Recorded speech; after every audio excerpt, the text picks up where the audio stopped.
आज की इस लेक्चर में हम कोलिजन पर एमसीक्यूज करने वाले हैं जो कि मोस्ट एक्सपेक्टेड एमसीक्यूज हैं।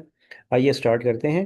तो पहला एमसीक्यू है कि if the body of mass 2 kg moving with 15 metre per second collides with a stationary body of same mass, यानी सेम मास है, यानी इसका भी मास जो है वो 2 kg है। ठीक हो गया। और ये स्टेशनरी है। स्टेशनरी है तो इसकी वेलोसिटी क्या है जी? u2 जो है वो क्या है? जीरो। ठीक है, क्योंकि वो स्टेशनरी पर है। Then after elastic collision the second body will move with the velocity of the, जो दूसरी बॉडी है कोलिजन के बाद, इलास्टिक कोलिजन के बाद वो किस वेलोसिटी से मूव करेगा? ऑप्शन ए, बी, सी और डी मौजूद है। तो देखें जी, ये इलास्टिक कोलिजन है तो ये याद रखें कि इन परफेक्टली इलास्टिक कोलिजन में दो बॉडीज जो इक्वल मास वाली हों, दे सिंपली एक्सचेंज वेलोसिटीज, वो वेलोसिटी एक्सचेंज करती हैं। तो देखें, इनिशियल वेलोसिटी पहले मास का u1 15 है, दूसरे का u2 0 है। आफ्टर कोलिजन क्या होने वाला है जी? क्योंकि परफेक्टली इलास्टिक कोलिजन में इक्वल मास की बॉडीज सिंपली एक्सचेंज करती हैं वेलोसिटीज, तो दूसरी जो पहली बॉडी है उसका उसका वेलोसिटी जीरो होने वाला है, और जो दूसरी है उसकी वेलोसिटी 15 मीटर पर सेकंड होने वाली है। तो इसका मतलब है हमारे पास जो ऑप्शन ए है वो सही है। ठीक हो गया जी। तो आई होप कि आपको इस पॉइंट की समझ आ गई है।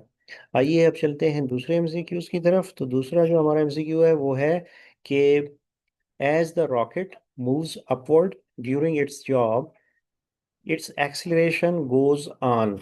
तो इसकी acceleration goes on increasing, decreasing, remain same, या it moves with uniform velocity.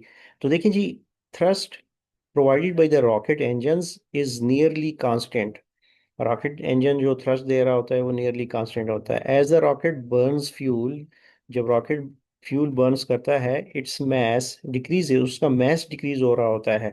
और न्यूटन सेकंड लॉ क्या कहता है? ए इक्वल्स एफ और एम। जब मास डिक्रीज हो रहा हो तो एक्सेलरेशन क्या हो रही होती है जी? इन्वर्सली प्रोपोर्शनल है। ठीक है, मैच जो है वो एक्सेलरेशन के इन्वर्सली प्रोपोर्शनल है, तो एक्सेलरेशन इंक्रीज हो रही होगी। तो इसका मतलब है हमारे पास ऑप्शन ए जो है वो सही है। तो आई होप आप इस पॉइंट को समझ गए होंगे। आइए अब देखते हैं एमसीक्यू 3। तो एमसीक्यू 3 जो है वो है जनाब, a force of 10 newton acts on a body of mass 1 kg for 5 second to a distance of 10 metre. ठीक। What is the rate of change of momentum of the body? तो rate of change of momentum of the body हमने बताना है। तो और force 10 Newton जो कि 1 kg mess पर लग रहा है, कितने सेकंड के लिए जी? 5 सेकंड के लिए, to a distance of 10 metre.